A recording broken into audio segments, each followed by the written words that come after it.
وہ اس بارے میں مخلص تھا کیونکہ مظہر خان کی اصلیت سے ان ساتھوں کی بھیڑ میں جلال کے سوا کوئی واقف نہیں تھا۔ میں تمہیں ایک اور بات بتا دوں، راوالوں کے شبہات بالکل بے بنیاد نہیں ہیں۔ میٹنگ کے مقامی شرکاء کو تعاون پر آمادہ پا کر جان نے اپنی بات آگے بڑھائی۔ مظہر خان کے نام کی طرف متوجہ ہونے کے بعد انہوں نے بہت تیزی سے اپنا کام آگے بڑھایا ہے۔ اس کا اور غزالہ کا پاسپورٹ اسپیشل پولیس کی پڑتال میں دیکھا گیا تھا۔ اس ریکارڈ کے مطابق وہ دونوں 15 تاریخ کو اٹاری کی سرحد سے بھارت میں داخل ہوئے تھے۔ ان کے پاسپورٹ نمبروں اور ناموں سے تحقیقات کی گئیں تو پتہ چلا کہ اٹاری کے امیگریشن ریکارڈ کے مطابق 15 یا اس سے چند روز پہلے اور بعد کی تاریخوں میں اس نام کے پاکستانی وہاں سے نہیں آئے تھے۔ ان کے پاسپورٹوں پر امیگریشن کی مہریں جعلی تھیں۔ پتہ نہیں وہ دونوں کس طرح بھارت میں داخل ہوئے تھے اور واپس جانے والے مسافروں کا امیگریشن ریکارڈ کیا کہتا ہے؟ کرنل شعبان نے پوچھا۔ وہ بھی سپاٹ ہے۔ زمینی، فضائی اور سمندری ریکارڈ میں کہیں ان دو ناموں کا اندراج نہیں ہے۔ یہ بھی تو ہو سکتا ہے کہ وہ ابھی تک بھارت میں پھنسے ہوئے ہوں۔ کرنل شعبان نے خیال ظاہر کیا۔ یہ سوچنا سراسر خود فریبی کے مترادف ہے۔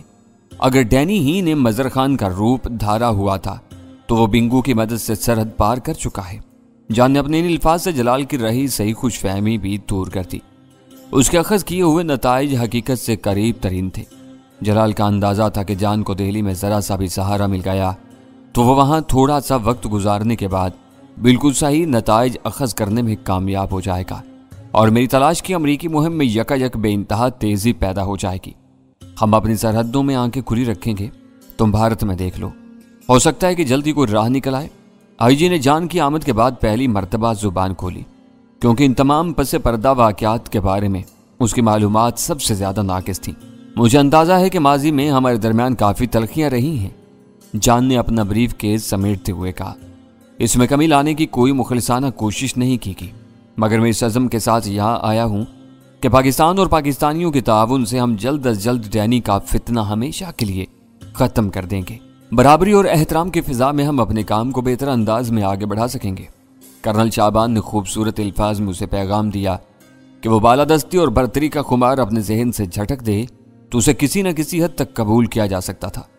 یہاں میری ٹیم صرف لے تک محدود ہے، تم کو ہم دونوں سے کوئی شکایت نہیں ہوگی، جان نے مفہمانہ لہجے میں یقین دلایا۔ اب تم بھارت کب جا رہے ہو؟ کرنل غفور نے گویا اجلاس کے اختتام کا اعلان کرتے ہوئے کہا۔ جلد از جلد، جان نے اپنی کرسی چھوڑ دی۔ مجھے کمپیوٹر پر لینگلے سے کچھ مشورے کرنے ہیں۔ میں چارٹرڈ پرواز سے آیا ہوں، جس وقت بھی فرصت مل گئی دہلی کے لیے نکل جاؤں گا۔ اس میٹنگ کے بعد دہلی میری اگلی منزل ہے۔ چائے یا کافی کی صرف ایک پیالی پر وہ مذاکرات ختم ہو گئے۔ دوسرے لوازم میز پر دھرے کے دھرے رہ گئے۔ ساتوں افراد کرنل غفور کی پیشوائی میں کمشنر ہاؤس کے اس آراستہ کمرے سے نکل آئے۔ برآمدے میں پہنچ کر جان اور لیری نے تشکر امیز کلمات ادا کرتے ہوئے اپنے پانچوں میزبانوں سے پرتپاک الوداعی مصافحے کیے اور چند سیڑھیاں اتر کر اپنی بڑی سی سیاہ گاڑی کی طرف بڑھ گئے۔ ان کو رخصت کرتے ہوئے جلال فیصلہ کر چکا تھا کہ اسے فوری طور پر مجھ سے ملنا چاہیے۔ ہم سب کو بہت بے چینی سے جلال کی آمد کا انتظار تھا۔ اس نے فون پر جو زومانی باتیں کی تھیں ان کی وضاحت وہی کر سکتا تھا۔ اسے ملاقات کے لیے اول خان بھی اپنی دفتری مصروفیات سے فارغ ہو کر ہمارے گھر آ گیا تھا۔ اسے ہم سب سے زیادہ تجسس تھا کہ شہر میں امریکیوں کے ساتھ ایسا کون سا اجلاس ہو رہا تھا جس میں اسپیشل ٹاسک فورس کی نمائندگی کو ضروری نہیں سمجھا گیا تھا۔ جلال اپنی میٹنگ سے فارغ ہو کر 6:15 بجے ہمارے گھر آ پہنچا۔ میں نے خود دروازہ کھول کر اس کا استقبال کیا۔ اس کا چہرہ اترا ہوا اور مزمحل نظر آ رہا تھا۔ ہم سب اس کی آمد کے پس منظر سے واقف تھے، اس لیے رسمی گفتگو زیادہ طویل نہ ہو سکی۔ ڈرائنگ روم میں آرام سے ایک صوفے پر بیٹھتے ہی اس نے پوری تفصیل سے اپنی کہانی سنانی شروع کر دی۔ وہ تفصیل اس قدر دلچسپ اور سنسنی خیز تھی کہ ہم پانچوں کوئی مداخلت کیے بغیر پورے انہماک سے اس کی کہانی سنتے رہے۔ وہ 1-2 روز میں دہلی سے لوٹ آئے گا، زیادہ دیر تک اسے ٹالنا ممکن نہیں ہوگا۔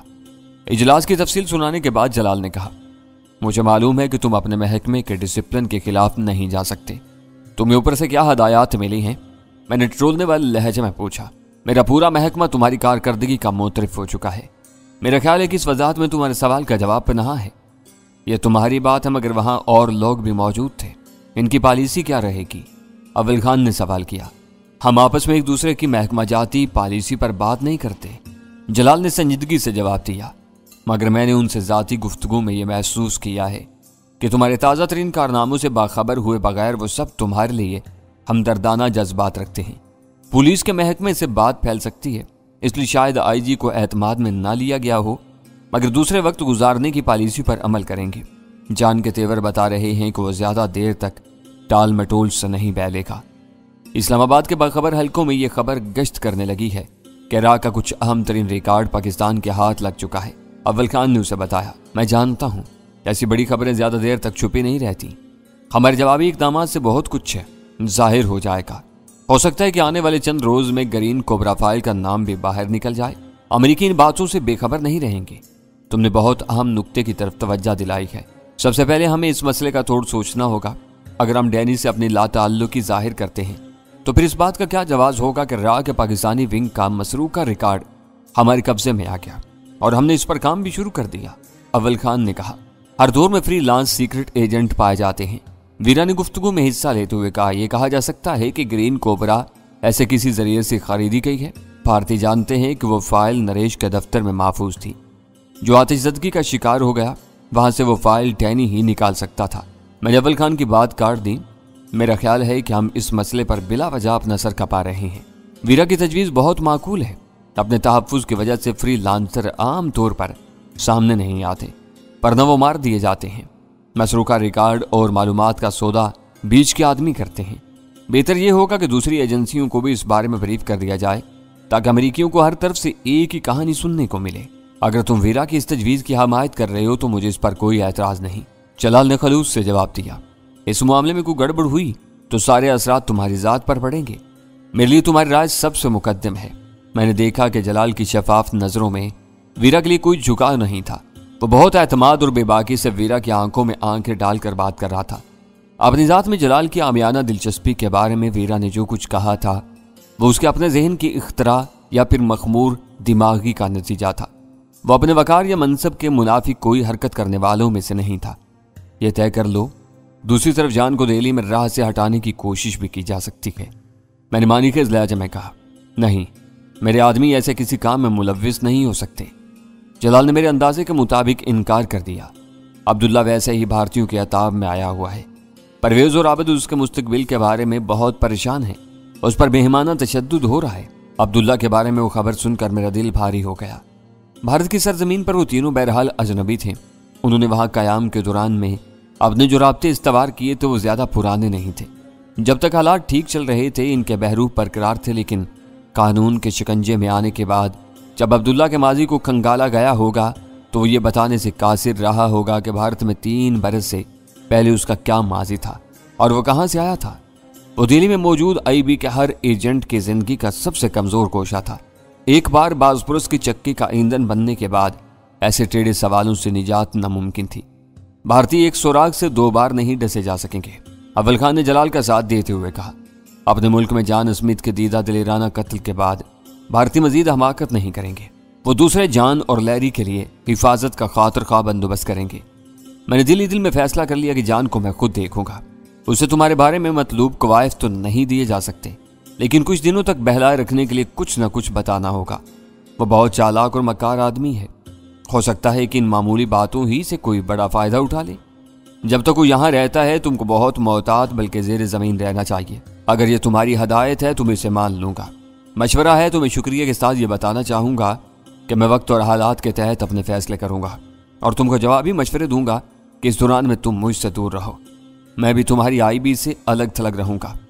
تم نے راہ سے جو کاغذات اڑائے تھے ان کے سرسری مطالعے سے پہلے یہ بات سامنے آئی ہے کہ پڑوسی ملکوں کی سیاسی قیادت کو زیر کرنے کے لیے رات تیزی کے ساتھ اس علاقے میں CIA کے ساتھ تعاون بڑھائے گی اور 2 طرفہ مفادات کے اہداف کی نشاندہی کرے گی، جس میں سخت گیر سیاسی لیڈروں کا قتل بھی شامل ہے۔ میں گرین کوبرا فائل اور اس کے ساتھ آئے ہوئے دوسرے کاغذوں کو بھولا ہوا تھا۔ جلال نے ان کا ذکر چھیڑا تو مجھے نیپال یاد آ گیا۔ ان کاغذوں میں نیپال کے بارے میں بھی کافی مواد تھا۔ پہرا کیا کرنا چاہ رہی ہے وہ ایک افسوسناک باب ہے۔ نیپال میں بی بکرم شاہ برندرا کی مضبوط حکومت کو راوالے انتہائی غیر دوستانہ سمجھتے ہیں۔ انہوں نے کھٹمنڈو کے شاہی محل میں خونی انقلاب لانے کے لیے محل کی حفاظتی فوج میں اپنے کافی آدمی شامل کر دیے ہیں۔ وہاں سے کسی بھی وقت کوئی بری خبر آ سکتی ہے۔ سب سے پہلے شاہ کو گولیوں کا نشانہ بنایا جائے گا۔ طاقت اور سازشوں کے بل پر کسی پڑوسی ملک کی حکومت کو اس طرح گرانا کیا بربریت نہیں ہے؟ اول خان نے غصے سے پیچو تاب کھاتے ہوئے سوال کیا۔ بربریت اور کھلی جارحیت ہے، ویرا نے اس کی تائید کی۔ امریکی ایجنسیاں اس سازش سے بے خبر نہیں ہوں گی، مگر انہوں نے زبان اور آنکھیں بند کر لی ہیں۔ یہ سب اپنی جگہ بہت اہم ہے۔ ہم نے اپنا پیغام شاہ تک پہنچانے کی کوشش کی ہے، مگر ناکام رہے ہیں۔ شاہ کو جان کا خوف دلا کر بھارت کے ہمدردوں نے اپنے ایسے مضبوط حصار میں لے لیا ہے کہ ہمارا پیغام درمیان میں روک لیا گیا۔ شاہ کے فرشتوں کو بھی علم نہیں کہ اس کے گرد منڈلاتے ہوئے لوگ کیا گل کھلا رہے ہیں۔ ایسے نازک وقت پر کوئی ایلچی ہی وہ حصار توڑ کر شاہ کو ہوشیار کر سکتا ہے، اول خان نے کہا۔ یہ کوشش جاری ہے، مگر ڈر ہے کہ مفاد پرست ٹولہ ایسی درخواست بالا ہی بالا رد کر دے گا۔ جلال نے اپنا خدشہ ظاہر کیا۔ عجیب بے بسی ہے، میں نے مایوسی سے کہا۔ سب کچھ جانتے بوجھتے ہوئے بھی ہم کچھ کرنے کے قابل نہیں ہیں۔ وہ دور کی بات ہے، تم اپنا معاملہ دیکھ لو۔ بھارتیوں نے امریکیوں کے ساتھ مل کر تم کو ایسا بھیانک مجرم بنا دیا ہے کہ ہم تمہاری حمایت میں زبان بھی نہیں کھول سکتے، ورنہ ہم پر عالمی دہشت گردی کی پشت پناہی کا الزام عائد کر دیں گے۔ بھارت اتنی بڑی طاقت نہیں ہے، امریکہ اسے اپنے مذموم عزائم کے لیے پال پوس رہا ہے۔ ویرا نے سگریٹ کا دھواں فضا میں بکھیرتے ہوئے کہا۔ وہ اس کی ہر جائز اور ناجائز روش پر مکمل چشم پوشی سے کام لیتا ہے۔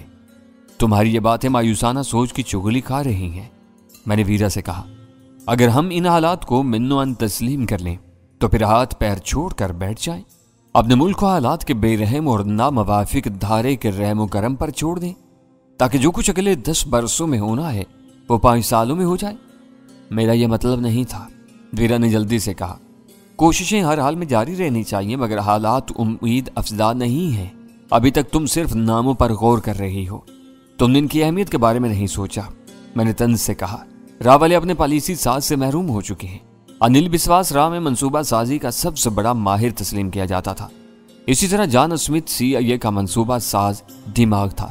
وہ جنوبی ایشیا کے لیے اپنے ایک مہلک منصوبے کے ساتھ کراچی میں وارد ہوا تھا اور دہلی میں موت کے گھاٹ اتار دیا گیا۔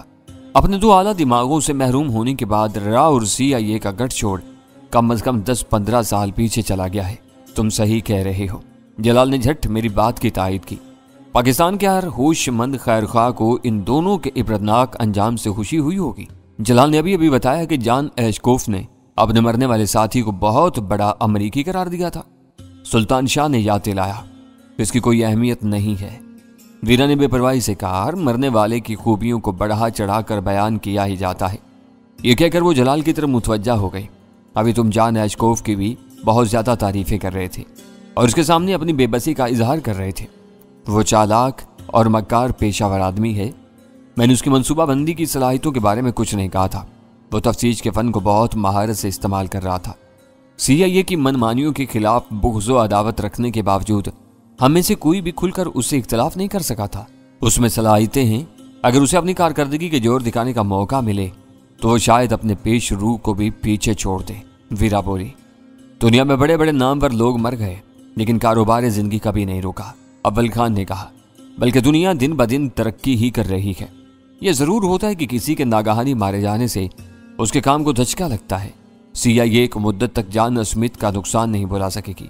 اس نے اپنے مہرے سجائے ہوئے تھے۔ یہ بات صرف اس کے ذہن میں محفوظ تھی کہ اپنے منصوبے کو پایہ تکمیل تک پہنچانے کے لیے اسے کس مہرے سے کیا کام لینا ہے۔ چاہے نئے آنے والے کو جان کی چھوڑی ہوئی فائلوں سے یہ پتہ چل جائے کہ اب اسے کن خطوط پر کام کرنا ہے، لیکن ہر کام کے لیے موزوں آدمیوں کے انتخاب میں اسے سخت دشواریوں کا سامنا کرنا ہوگا۔ یہ بات قابل فہم ہے، ہر مرنے والے کی اپنی کوئی نہ کوئی افادیت ہوتی ہے، ویرا نے تسلیم کیا۔ میں یہ بات دعوے سے کہتا ہوں کہ رام انل بسواس کا کوئی متبادل نہیں ہے، جلال نے پورے اعتماد سے کہا۔ اس شخص کی ذات سے پاکستان کو بہت سنگین خطرات لاحق تھے۔ ہم نے ان دونوں سے چھٹکارا ضرور حاصل کر لیا، لیکن اب حالات کے بڑھتے ہوئے دباؤ کے سامنے اپنے خول میں محصور ہونے اور سمٹنے پر مجبور ہو گئے ہیں۔ کیا اس طرح ان فائدوں کے اثرات کم نہیں ہو جاتے؟ میرا خیال ہے تم اس وقت بحث برائے بحث کر رہی ہو، ورنہ یہ بات تمہیں بھی معلوم ہوگی کہ بڑی کامیابیوں کے بعد تعطل کے ایسے وقفے ضرور آتے ہیں۔ جلال بولا۔ ویرا اپنی بے ساختہ ہنسی کو نہ روک سکی۔ میں واقعی تم لوگوں کو ٹٹول رہی تھی۔ مجھے اندازہ ہے کہ بھارت کی سرزمین پر حاصل ہونے والی کامیابیاں بے مثال تھیں۔ کسی کی کوئی بھی کوشش ان کامیابیوں کی اہمیت کم نہیں کر سکتی۔ یہ سوال اپنی جگہ برقرار ہے کہ اب کیا کیا جائے۔